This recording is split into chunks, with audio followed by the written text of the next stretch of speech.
sapi bisa berbicara. Dari Abu Hurairah radhiyallahu anhu, dia berkata, Rasulullah sallallahu alaihi wasallam bersabda, dahulu ada seorang laki-laki berjalan sembari menunggangi seekor sapi miliknya, dan dia pun memukuli, yakni mencambukinya. Maka sapi itu pun menoleh kepadanya dan berkata, aku diciptakan bukan untuk diperlakukan seperti ini. Akan tetapi, aku diciptakan untuk bercocok tanam. Maka orang-orang pun berkomentar, Subhanallah, dengan perasaan heran dan kaget. Sapi bisa berbicara? Maka Rasulullah Shallallahu Alaihi Wasallam bersabda, sesungguhnya aku meyakini kebenaran hal itu. Demikian juga Abu Bakar dan Umar. Hadis riwayat Bukhari dan Muslim.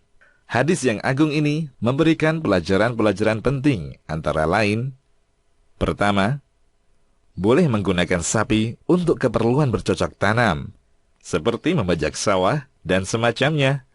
Kedua, hadis ini menunjukkan keutamaan sahabat Abu Bakar As-Siddiq dan Umar bin Khattab radhiyallahu anhuma. Ketiga, hadis ini menunjukkan wajibnya membenarkan sabda Nabi sallallahu alaihi wasallam, meskipun secara sepintas terdengar aneh atau di luar jangkauan akal. Hal itu dikarenakan beliau tidak berbicara berdasarkan hawa nafsunya, namun sekedar menyampaikan wahyu dari Rabb-Nya. Allah Ta'ala berfirman yang artinya, tidaklah dia Muhammad berbicara dengan berdasarkan hawa nafsunya, akan tetapi itu adalah wahyu yang disampaikan kepadanya. Quran Surat An-Najm ayat 3 hingga 4. Oleh sebab itu, upaya sebagian kalangan yang tidak bertanggung jawab untuk menimbulkan keraguan-raguan di dalam hati umat Islam akan kebenaran hadis-hadis Nabi adalah sebuah gerakan untuk meruntuhkan akidah Islam. Maka, waspadalah wahai saudaraku. Keempat, ucapan subhanallah ketika mendengar atau melihat sesuatu yang mengherankan.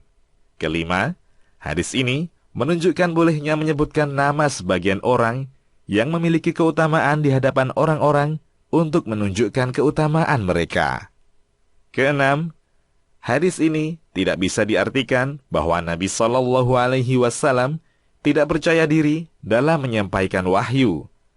Ada hikmah yang tersembunyi di balik sikap beliau membawa-bawa nama Abu Bakar dan Omar. Di antara hikmahnya, wallahu a'lam, adalah untuk menunjukkan keutamaan mereka berdua dan kekuatan iman mereka. Ketujuh, semestinya memakai sesuatu sesuai dengan tujuan atau maksud pembuatannya. Kedelapan, hadis ini menunjukkan betapa besar kekuasaan Allah Ta'ala, sehingga Allah pun mampu membuat binatang bisa berbicara. Allah Ta'ala berfirman yang artinya, sesungguhnya Allah itu maha berkuasa atas segala sesuatu. Quran Surat Al-Baqarah ayat 20.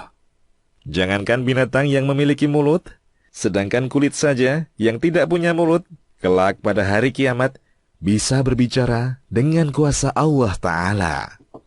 Kesembilan, menyampaikan kisah yang sahih merupakan salah satu bagian dari metode dakwah Nabi, tentu saja dengan tujuan untuk mengambil pelajaran darinya. Kesepuluh, sapi, demikian juga kerbau, adalah salah satu makhluk Allah. Oleh sebab itu, manusia yang telah dimuliakan Allah tidak layak menghinakan diri di hadapan binatang, apalagi berebut mengambil kotorannya demi mendapatkan berkah. Na'udzubillahi min dzalik. Memang, bukan mata yang buta, akan tetapi sesuatu yang berada di dalam dada, itulah yang buta. Kesebelas, akal manusia tidak bisa dijadikan sebagai standar atau tolok ukur kebenaran. Namun, yang bisa dijadikan standar adalah wahyu dari Allah Ta'ala, yakni Al-Quran dan As-Sunnah. Demikian, Allahu a'lam. Kisahmuslim.com, kisah penggugah jiwa.